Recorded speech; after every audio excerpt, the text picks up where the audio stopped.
جنگ فارس میں اسلامی سپاہ کے مقدمۃ الجیش کے سردار حضرت اقرا بن حابس رضی اللہ تعالیٰ عنہ تھے، اور یہ ایسے بہادر چلبلی طبیعت کے شخص تھے کہ جن کو کفار سے جہاد کیے بنا چین نہیں آتا تھا۔ تو جب آپ نے دشمن سے جنگ جاری رکھی تو آپ نے 1000 تیر اندازوں کو آگے بڑھایا اور حکم ارشاد فرمایا کہ دشمن کی آنکھوں کا نشانہ باندھ کر ایک ساتھ تیر اندازی کرنا۔ چنانچہ جب جنگ ہوئی تو وہ 1000 تیر انداز مجاہدین نے کمان پہ تیر چڑھا کے ایک ساتھ ایسے طریقے سے تیر اندازی کی کہ دشمن کی سپاہ کی 1000 آنکھیں چٹکی بھرنے کے پل بھر میں چھید کے رکھ دی گئیں۔ اس وجہ سے خوش ہو کر مسلمانوں نے اس دن کو ذات العیون یعنی آنکھوں والا دن کہنا شروع کر دیا۔ ایرانیوں کا جو سردار تھا فوج کے اندر، وہ شیرزاد نامی شخص تھا۔ جب اس نے پل بھر میں ایک دم میں اپنی سپاہ کی 1000 آنکھیں ضائع ہوتے دیکھی تو گھبرا گیا اور فوراً جنگ سے رک کر صلح کا پیغام بھیجا، لیکن حضرت خالد بن ولید نے اس کی شرطوں کو منظور نہیں فرمایا اور لڑائی اور زور شور سے آگے بڑھتی ہے۔ اب ایرانیوں کو جو محفوظ جگہ ملی تھی، ایرانی جس وجہ سے حفاظت میں تھے، وہ ان کی خندقیں تھیں جو انہوں نے ارد گرد میں اپنے خندق کھود رکھی تھی۔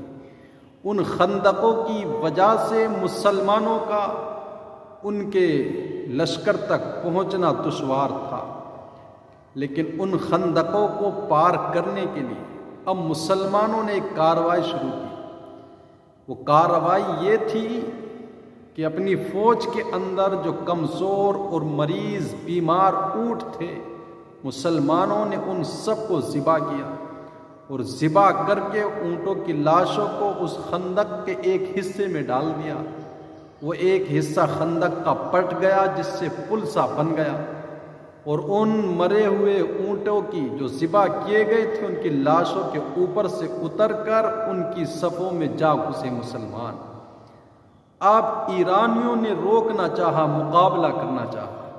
لیکن جذبہ ایمانی، جذبہ جہاد جو مسلمانوں کے اندر تھا، اس کی تاب نہ لا سکے ایرانی، اور سب کے سب رہ گئے ان کا مقابلہ کرنے سے۔ پھر جب شیرزاد نامی سردار نے جب یہ حالت دیکھی کہ پانسا پلٹنے والا ہے، مسلمان فتح پانے والے ہیں، تو اس نے پھر حضرت خالد بن ولید کے پاس پیغام صلح بھیجا۔ اب اس مرتبہ جو پیغام صلح اس نے بھیجا تھا، اس صلح نامے کے اندر جو شرطیں رکھی تھی وہ کچھ مناسب ہوں گی،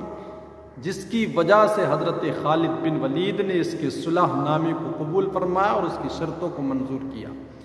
ان شرطوں میں ایک شرط یہ بھی رکھی گئی تھی